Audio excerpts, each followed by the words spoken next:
আল্লাহওয়ালা নামাজের কথাটাই তো আগে হবে। যে বক্তা নামাজের কথা বলবে না জানবেন যে ও নামাজ পড়ে না। আমার এই বয়সে বহুত জলসা করতে গেলাম, বহুত বক্তার সাথে আসা যাওয়া, অনেক বক্তা টাইম চলে যাচ্ছে নামাজ পড়ে না। আমি বলি নামাজ পড়েন গো, সফরে আছি গো, সফরে মাপ নাকি নামাজ পড়েন। আল্লাহু আকবার। নামাজ ছাড়া কিছু আছে যে বলো? এই এই এই এই সাদা ভাই, এই হিরো পাক্কা হিরো, সারা জীবন মোবাইল টিপে হয়নি কেন টিপতে শুরু করেছে। রহমতের ঘরে একটু বসার সুযোগ নাই। বেয়াদব কোথাকার। কিছু লোক আছে বিড়ি টানে, বিড়ি টানেটা টানে না, মানে বিড়ি খন্নায় মনে হয় এখানে নাকি আছে। ট্রেনে সফর করতে গিয়েছি, একটা লোক বলছে এই 3 দিন পায়খানা হয় নাই, একটা বিড়ি দিবি। ওর বন্ধুকে বলছে একটা বিড়ি দিবি কি, নাহলে পায়খানাই হবে না আমার।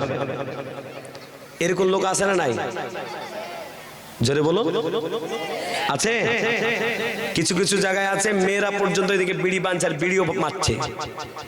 মাদ্রাসার কানেকশন করতে গিয়ে দেখেছি বিড়ি বাঁধছে এদিকে, আর আমাকে দেখে ওরা আমাকে ফেল দিয়েছে বিড়ি। তাই বলছে এই মেয়েটা তুমি বিড়ি খা, কি করবো? বিড়ি বাঁধতে বাঁধতে বিড়ি খাওয়ার একটা নেশায় উঠে পড়েছে। তা আপনাদের এলাকার মা বোনরাও বিড়ি খায় নাকি? খায় না? বাহ, দারুণ জায়গায় এসছি, সুবহানাল্লাহ। এ মুসলমান, আমরা প্রত্যেকে নামাজ পড়বো, সেরে বলুন ইনশাআল্লাহ। মুসলমান দাঁড়িয়ে দাঁড়িয়ে নামাজ পড়ো, দাঁড়িয়ে যদি নামাজ না পড়তে পারে বসে বসে নামাজ পড়ো, বসে যদি নামাজ না পড়তে পারো ইশারা করে নামাজ আদায় করো, ইশারা করে যদি না পারো অসুস্থ যে সুস্থ অপেক্ষা করো। যত ওয়াক্ত নামাজ কাজা যাচ্ছে তোমার ছেলেকে তোমার পরিবারের লোকদের বলে দাও যে আমার এত ওয়াক্ত নামাজ কাজা যাচ্ছে, আল্লাহ যদি আমাকে সুস্থ করি আমি সুস্থ হলে ওই নামাজগুলো কাজা আদায় করে নেব। আর যদি আমার অসুস্থ মৃত্যু হয়ে যায় তোমরা নামাজের পরিবর্তে ফিদিয়া আদায় করে দেবে। কারণ আমার নামাতে যদি একটা নামাজ ছেড়ে যায় 2,80,000 বছর জাহান্নামে থাকা লাগবে। এ মুসলমান, আমরা আজকে সকলে যারা বাড়ি থেকে এসেছি, বলুন দোকান ছেড়ে যারা এসেছি, গোডাউন ছেড়ে যারা এসেছি, গাড়ি যারা ছেড়ে এসেছি, বলুন প্রত্যেকটা জায়গায় তালা মেরেছি না মারে নাই? জোরে বলুন। এই তালা মারেননি? মারেননি? তালা মারার জন্য কি প্রয়োজন আছে? জোরে বলুন, জোরে বলুন। চাবির প্রয়োজন আছে। সহিহ বুখারীতে আছে আল্লাহর নবী সাল্লাল্লাহু আলাইহি ওয়াসাল্লাম বলেন আসসালাতু মিফতাহুল জান্নাহ, জান্নাতের চাবিকাঠি হলো নামাজ। সহিহ বুখারীতে লেখা আছে। এ মুসলমান, আজকে আমরা নামাজ যদি না পড়ি আর নামাজ না পড়ি ওই আড্ডাখানায় গিয়ে, ওই আপনার চায়ের দোকানে গিয়ে অনেকবার বলে আমি নামাজ পড়ি না, ঠিক আছে আমার ঈমান ঠিক আছে। এরকম গল্প দেয় না? দেয় না? জোরে বলুন। যে বলছি ওখানে চা খেছে আর মুরলিকের কথা বলছে, বলছে নামাজ পড়লাম না তো কি হলো, দাঁড়িয়ে রাখলাম না তো কি হলো, কিন্তু আমার ঈমান ঠিক আছে, ঘোড়ার ঠ্যাং ঠিক আছে। আল্লাহ নবী বলছে নামাজের ভিতরে তুমি বেঈমান মুসলমানের ভিতরে পার্থক্য তোমার নামাজ। জান্নাতের চাবিকাঠি হলো নামাজ, আর তুমি ছেড়ে দিয়ে বলছো আমার ঈমান ঠিক আছে, নামাজ পড়লাম না তো কি হলো। এ মুসলমান, নামাজ না পড়লে জানতে হবে ঈমানে ঘাটতি আছে। এই জন্য আমি আপনাদের সকলকে বলবো, মায়েরা আব্বাজিরা, আমরা প্রত্যেকের নামাজের সাথে চলবো। জোরে বলুন ইনশাআল্লাহ।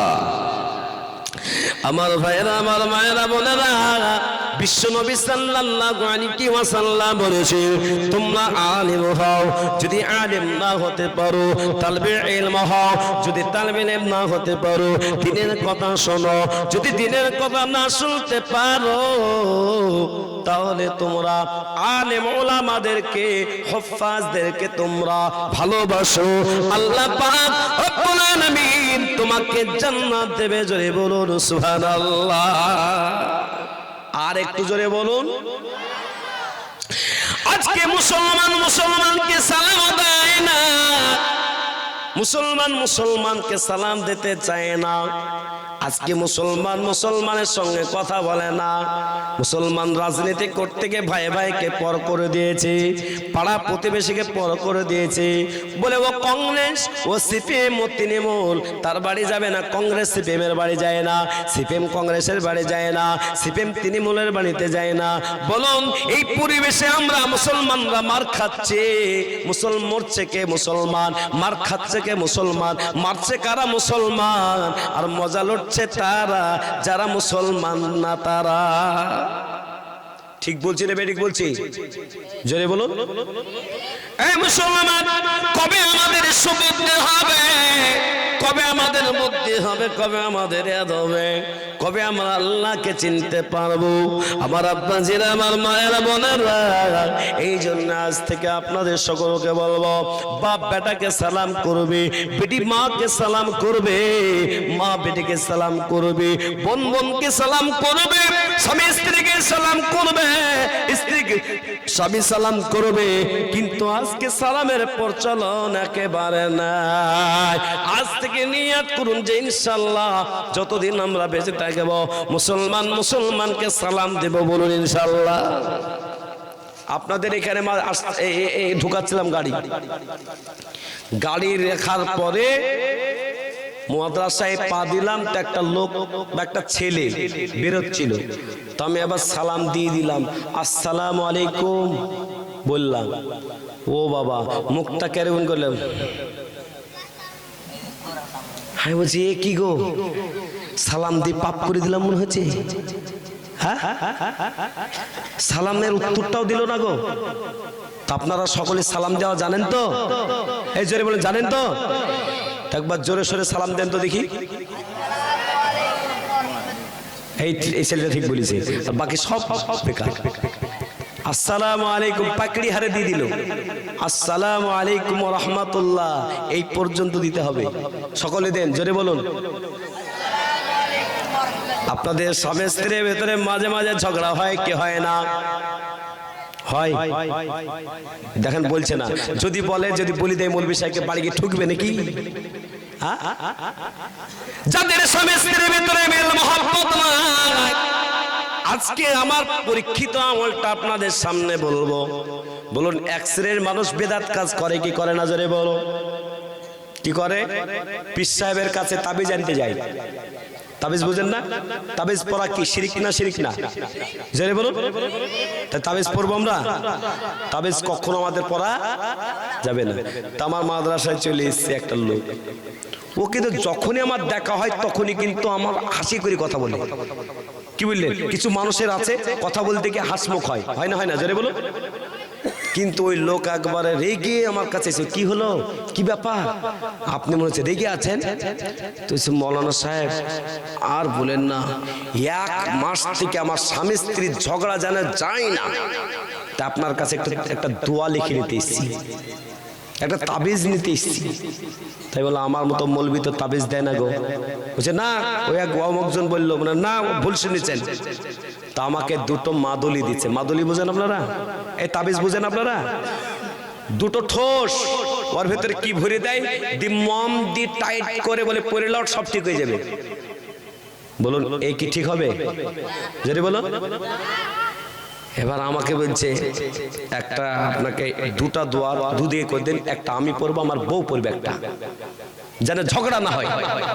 আমি বললাম আমার কাছে তাবিজ নাই, আমার কাছে কিছু দাওয়া আছে, নেবে কি? বলে 2টো দাওয়া দেব। 1 নম্বর দাওয়া হলো তোমাকে নামাজ পড়তে হবে। মাথা চুলকি বলছে যে বিশাল বড় কাজ দিদি। হ্যাঁ পড়বো, পড়বো। নাম্বার 2, যখনই বাড়িতে ঢুকবেন বেরোবেন সালাম দিবেন। বলে ঠিক আছে হুজুর তাই করবো। তাহলে যান, এই 2টোই তাবিজ দিয়ে দিলাম, যান। অফিস থেকে বের হচ্ছে আর বলছে মৌলভী সাহেব আমাকে কিন্তু দোয়া লিখে দিলেন না, কিন্তু তাবিজ তো দিলাম, 3 দিন পরে ফোন করবা। 3 দিন পরে তুমি ফোন করবা, তোমার কাজ হয়েছে কিনা, নামাজ পড়তে হবে, সালাম দিতে হবে। যাদের স্বামী স্ত্রীর ঝগড়া হয় আজকের এই আমলটা করবেন, স্বামী স্ত্রীর ঝগড়া হবে না। পরীক্ষিত আমল। সেই লোক 3 দিন পরে সন্ধ্যার সময় আমাকে ফোন করলো, ফোন করে বলছে মৌলানা সাহেব ভালো আছেন? বলে ভালো আছি। আপনার খবর? বলে আমার খবরও ভালো, সব ভালো। বলে 3 দিন আর ঝগড়া হয় নাই। বলে তাহলে সমস্যা? বলে সমস্যা একটাই, যখনই বাড়িতে গিয়ে সালাম দিচ্ছি ছেলে মেয়েরা সবাই হাসছে। আজকে পরীক্ষা করবেন মৌলানা জামিরুল ইসলামের কাছে, এই শোনার পরে বাড়িতে গিয়ে সালাম দিবেন, মা বোনরা হাইরে হাসবে, মনে হচ্ছে একবারে পীর সাহেবের বেটা পীর সাহেবে চলিছে মনে হচ্ছে। বলবেই এই আব্বাজিরা আমরা আজ থেকে নিয়াত করি যে বাড়িতে গিয়ে আমরা সালাম দিব, বলুন ইনশাআল্লাহ। ইনশাআল্লাহ জোর কম কেন? জোরে বলুন। এরাই বলছে ইনশাআল্লাহ, আরে এই দিককার লোক বলছে আমরা বলবো না, জোরে বলুন তো। হ্যাঁ শুনে রেখে দিন, যারা বেটাকে সালাম দেবে ওই বেটা মাকে কখনো অসম্মান করবে না, ওই বাবাকে কখনো অসম্মান করবে না, বাবাকে শ্রদ্ধা করবে, মাকে শ্রদ্ধা নজরে দেখবে। এ মায়েরা বোনেরা ভাইয়েরা, আজ থেকে আমরা বলুন সালাম দেব, বাড়িতে সালাম দেব, আমরা 5 ওয়াক্ত নামাজ পড়ব। আল্লাহ যদি আমলটা কবুল করে দেয়, আমরা দুনিয়া তো সুখী, আখিরাতেও আমরা সুখী হয়ে যাব, বলুন ইনশাআল্লাহ। আমি আপনাদের বলছিলাম আপনি আলিম হতে পারেন না, তালবে ইলম হয়ে যান। তালবে ইলম যদি না হতে পারে, দিনের কথা শোনুন, যদি দিনের কথা না শুনতে পারেন, আলেম ওলামাদের শ্রদ্ধা করুন, আল্লাহ পাক আপনাকে জান্নাত দিয়ে দেবে, জোরে বলুন সুবহানাল্লাহ। আজকে স্কুল কলেজের বাচ্চারা পড়ে, মায়ের পেড়ে দেওয়া আপনার বিছানাতে আপনার তারা বিছান করে দেয়, তারা শুয়ে থাকে। মাদ্রাসা আপনাদের এলাকায় বানিয়েছে, বলো না এই যে মাদ্রাসা বানিয়েছেন গো, এই মাদ্রাসাতে 5 ওয়াক্ত নামাজে যতগুলো ছাত্র পড়াশোনা করে 5 ওয়াক্ত নামাজ পড়ে কিনা জোরে বলো। এ মুসলমান, ফজরের সময় এলাকার সব বাচ্চারা ঘুমিয়ে যায়, কিন্তু মাদ্রাসার ছেলেরা ফজরের নামাজ আদায় করার পরে সূরা ইয়াসিন পড়ার পর আল্লাহর কাছে দোয়া করে, আল্লাহ আমাদের থাকা খাওয়ার ব্যবস্থা যারা করে দিয়েছি, আল্লাহ তুমি যারা চলে গেছে তাদের কবরের জায়গাটা শান্তির জায়গা বানাও, আর যারা বেঁচে আছে তাদের আয় আল্লাহ ব্যবসা বাণিজ্যতে আল্লাহ সুস্থতাতে আল্লাহ তুমি বরকত দাও। ওই মাসুম ছেলেরা যখন এমন করে দোয়া করে, আল্লাহ পাক দোয়া কবুল না করে থাকতে পারে না। এ মুসলমান, তাহলে আলিম হাফিজদেরকে মহব্বত করতে হবে না, হবে না জোরে বলো। কারা কারা মহব্বত করবেন হাত তোলেন, মাদ্রাসার পক্ষে যারা হাত তোলেন সবাই জোরে বলুন ইনশাআল্লাহ। মাদ্রাসাকে আমরা বাঁচিয়ে রাখবো, বলুন ইনশাআল্লাহ।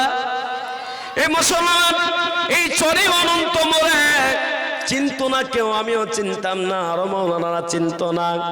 অনেক সুন্দর সুন্দর বিল্ডিং দেখলাম, অনেক বড় বড় স্কুল থাকতে পারে, কলেজ থাকতে পারে, কিন্তু অত নামি দামি হবে না যেই জায়গাতে কোরআনের তালিম চলবে, যেই জায়গাতে কোরআনের শিক্ষা চলবে, যেই জায়গায় কোরআনের হাফিজ তৈরি হবে। এই চরে অনন্তপুরকে গোটা বিশ্ব চিনবে কোরআনের বরকতে, বলুন সুবহানাল্লাহ। নারে তাকবীর। আমার ভাইয়েরা, আমার মা বোনেরা, আজকে আমরা দুনিয়ায় আছি, কালকে থাকবো গ্যারান্টি নাই। কোরআন খুলুন, 30 নম্বর পারা, সূরাটার নাম সূরা জিলজালের শেষের দুইতে আল্লাহ পাক বলেন, ফামাইয়ামাল মিসকাল দারাতিন খায়রান ইয়ারা ওয়া মাইয়ামাল মিসকাল দারাতিন শাররান ইয়ারা।